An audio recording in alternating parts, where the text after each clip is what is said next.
The wind swept hard across the valley, whistling through rusted railings and shaking the boards of the old wooden bridge. Travelers usually quickened their steps here, uneasy with the way the structure groaned beneath weight. But on this particular evening, traffic slowed to a crawl, not because of the bridge's decay, but because of a dog. "Move on, boy," a truck driver shouted, leaning from his cab, his voice sharp with frustration. But the dog didn't move.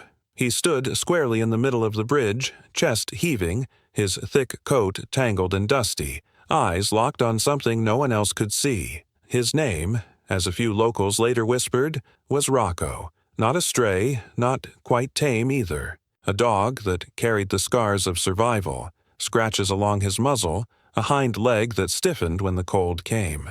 Yet what unnerved everyone who slowed to watch was not his battered frame, but his defiance. Cars honked, engines revved, but Rocco would not shift, not even an inch. At first, most assumed hunger kept him there. Someone tossed a sandwich wrapper toward him. He didn't glance at it. Another whistled, calling him with kind words. His ears flicked, but his body stayed rooted, eyes fixed on the gap between the wooden slats and the dark water below. A boy on a bicycle finally stopped, curiosity prickling louder than fear. "Why doesn't he leave?" he murmured. The question passed quickly, taken up by others who joined the growing line of stalled travelers. Rocco's stance was not aimless. Each time someone tried to approach, his muscles coiled, not in aggression but in protection, as though guarding something unseen.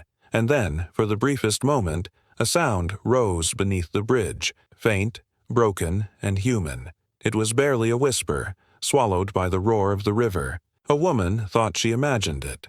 A man swore he heard nothing, but the boy, kneeling with his ear angled toward the slats, jerked back, his eyes wide. "There's someone down there." The crowd stirred. Panic flashed through the gathering. Questions, tangling into shouts. A fisherman dropped his tackle box and ran toward the edge, peering over.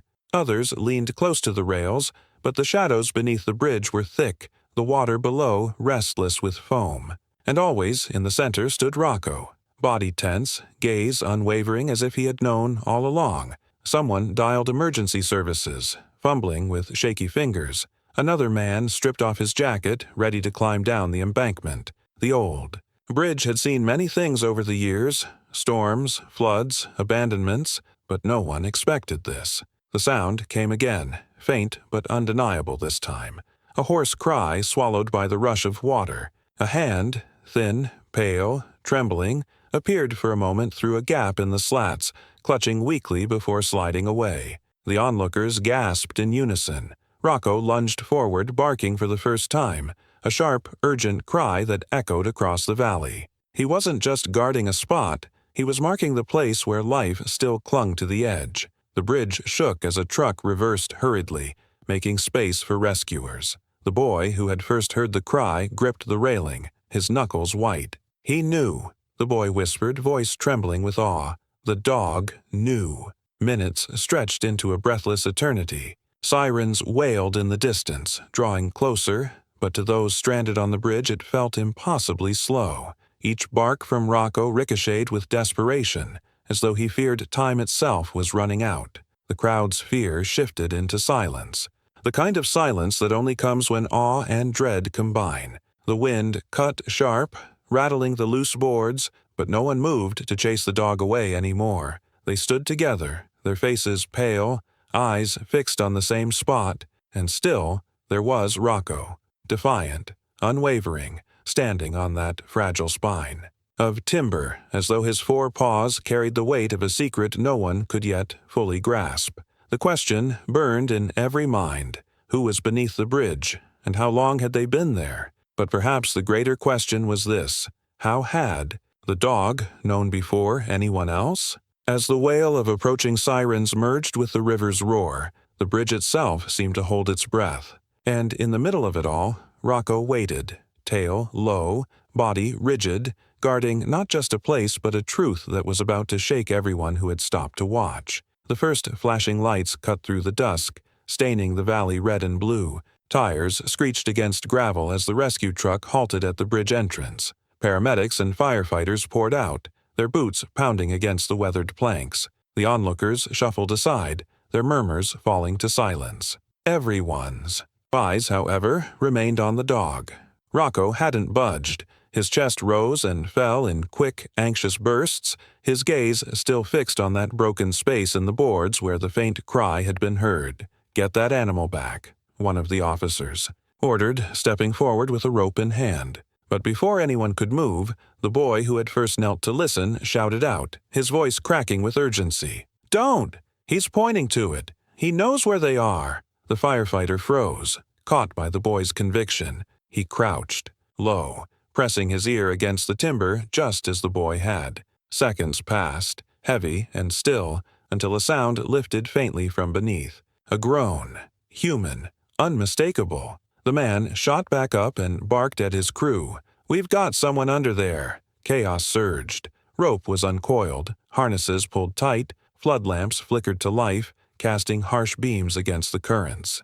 Below, the crowd pressed closer, their faces pale with the realization that a life was dangling between rescue and the relentless pull of the river. Rocco barked again, a sharp warning, as if to remind them where to look. His paws scraped against the boards, marking the exact spot above the trapped soul. Two firefighters clipped into ropes, lowering themselves over the rail. The valley air was sharp, filled with the river's roar, and the frantic commands shouted, "Eat you cross the bridge." The first rescuer dangled close to the underside, flashlight beam cutting through the shadows. Then came the sight that made everyone on the bridge draw breath. Clinging to a jagged beam, clothes soaked and shredded, was a man. His fingers were raw and bleeding, his eyes half closed, his body sagging with exhaustion. "Hold on. We've got you," the rescuer shouted, but the man's head drooped as though the words failed to reach him. The dog barked once more, a desperate note, and leaned so far forward that the boy had to grip his collar to keep him from tumbling.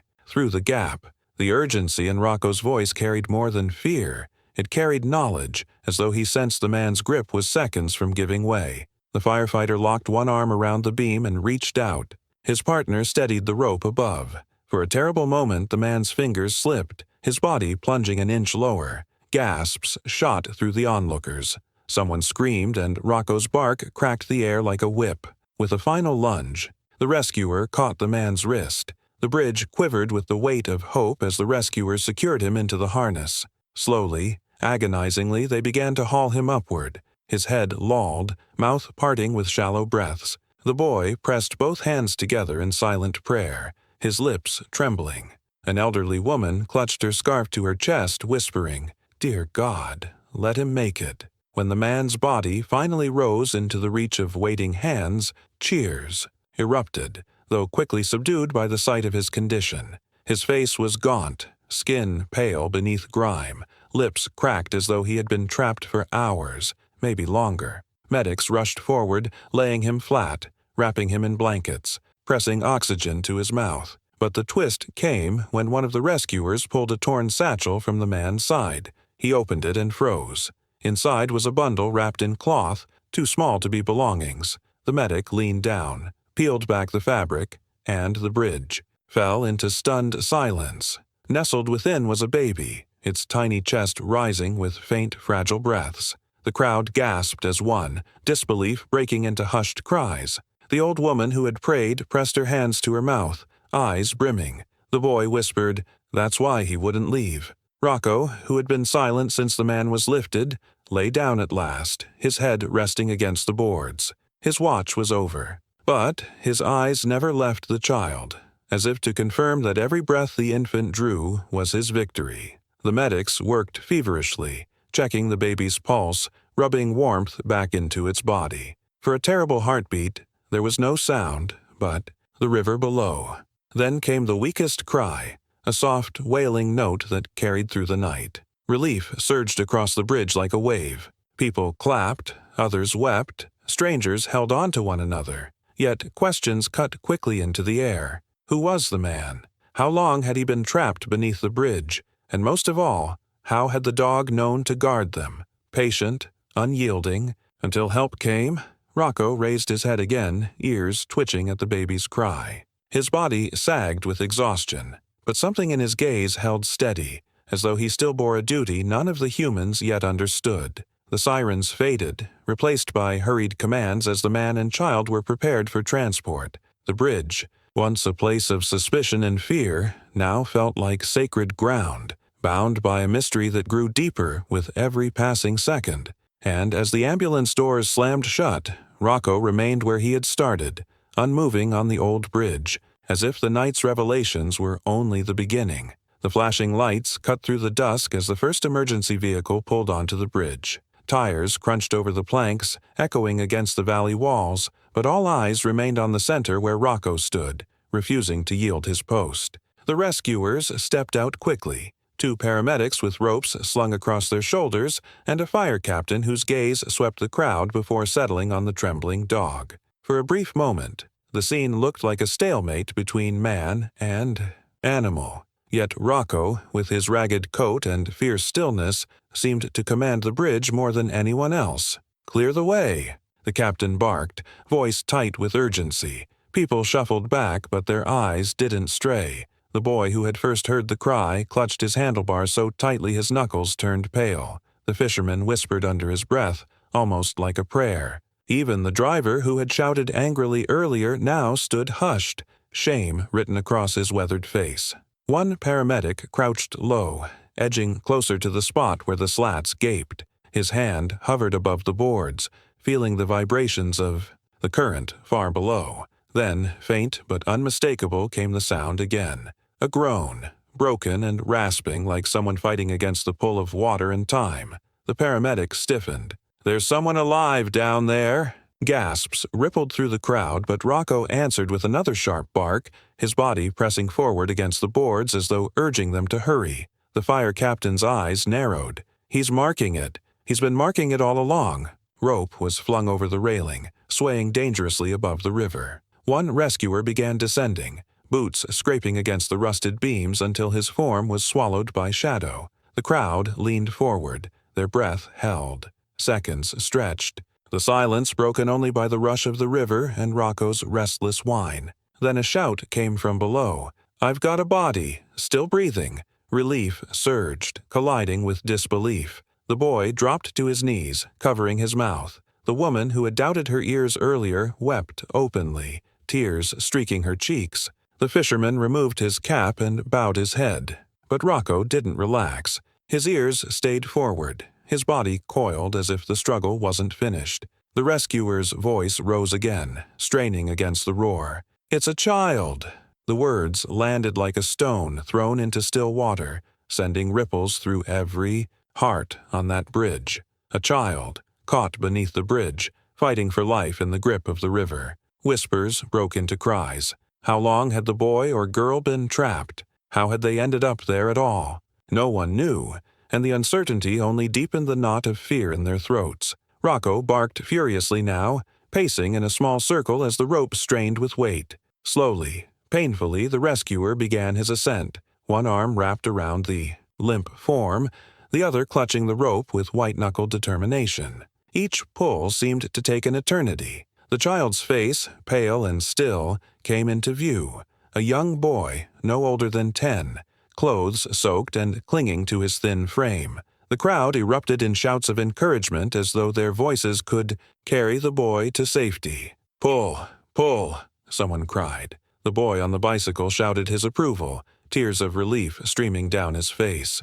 The fire captain braced himself, hauling on the rope with every ounce of strength, his muscles straining. Finally, the rescuer's boots scraped against the boards, and the child was lifted onto the bridge. The paramedics moved fast, pressing, their hands against the boy's chest, checking his pulse, tilting his head back to clear his airway. The crowd leaned in, desperate for signs of life. But the boy remained motionless, skin ghostly beneath the flashing red lights. The silence that followed was heavier than before, and then Rocco broke it. He pushed forward, slipping between. The rescuers, lowering his head to the boy's face. A soft whine escaped him, almost too quiet to hear. For a fleeting instant, the child's chest shuddered, a thin gasp catching in his throat. The crowd shouted in unison, the sound rising like thunder. The paramedics sprang into action again, their urgency redoubled, but no one missed what had happened. It was as though the dog's presence had pulled the boy back from the brink.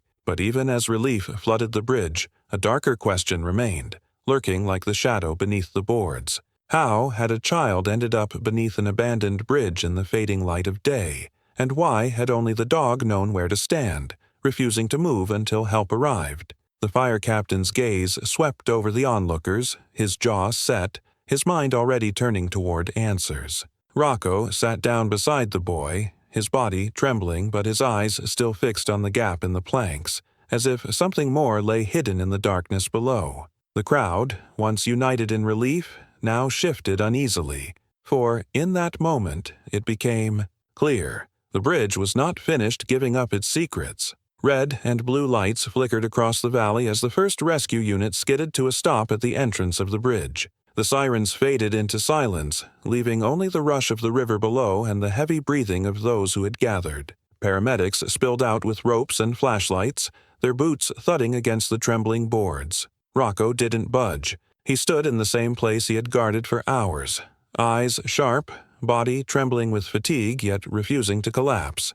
A firefighter tried to coax him back, reaching out a hand, but the dog's bark snapped like a warning shot. He wouldn't let anyone approach until they understood exactly what he had been protecting. The boy who had first heard the cry ran to the responders, tugging at one of their sleeves. "Here, right here." His voice cracked with urgency. The firefighter dropped to his knees, pressing his ear to the slats. Then came the faint, broken moan from below, this time clear enough to silence every doubt. Instantly, the rescue team set to work. Ropes were uncoiled, harnesses fastened. 2 men clipped themselves in and descended down the embankment, their headlamps cutting weak beams into the darkness beneath the bridge. Every eye above followed their movements, tension coiled tight in the cold air. Rocco whined low in his throat, pacing, then returned to the exact spot, claws scraping against the wood as if insisting, "Here, right here." The moment their lights swung under the boards, the crowd gasped,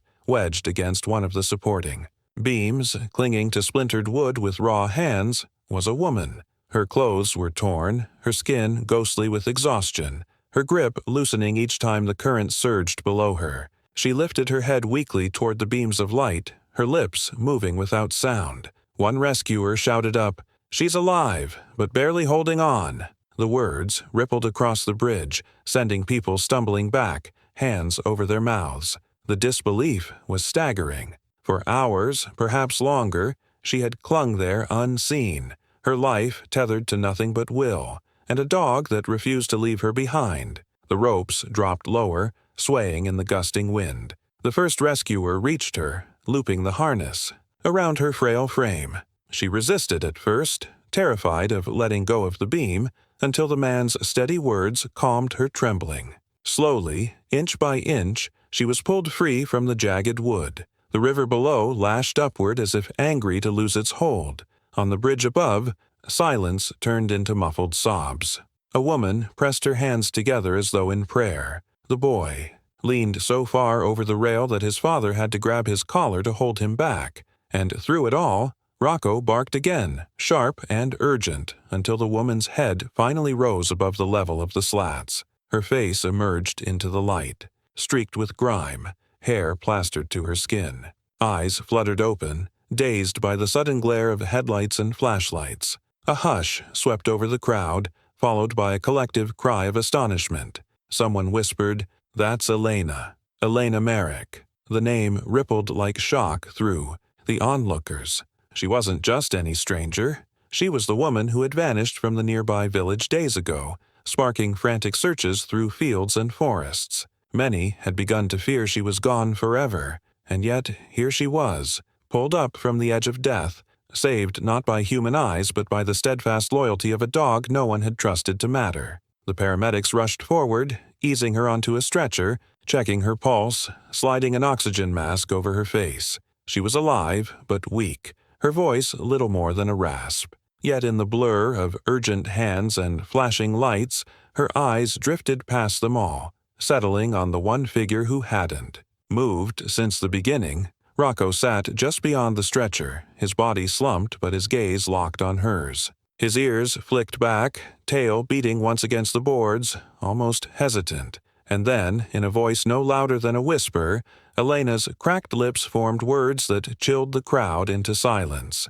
He never left me. The boy's eyes widened. People glanced at one another, shaken by the implication, by the bond revealed in that single sentence. This wasn't chance. This dog had stayed because he knew. But as the paramedics prepared to carry Elena to the waiting ambulance, Rocco refused to follow. Instead, he backed toward the edge of the bridge, gaze fixed on the black river below, barking once more with a sharp, desperate edge. It wasn't over, not yet. The rescuers froze, ropes still dangling, hearts pounding. If Elena had been beneath the bridge all this time, what else could be hidden in the shadows of the current? The old bridge trembled again, the boards groaning under the weight of questions no one was ready to face. The crowd had barely begun to breathe again when Rocco's bark shattered the fragile relief. It wasn't the warning growl of before, but something sharper, edged with urgency. He pawed at the planks, ears pinned back, gaze fixed on the same dark stretch beneath the bridge. The rescuers exchanged uneasy glances, the ropes still swaying where they had just pulled Elena to safety. One firefighter leaned over, sweeping his beam of light across the water. For a moment, nothing moved. Then the current shifted, revealing something tangled against the jagged wood. A flash of cloth, a shape smaller than Elena's. The light lingered, and the truth surfaced. A child, limp and silent, half hidden in the shadows.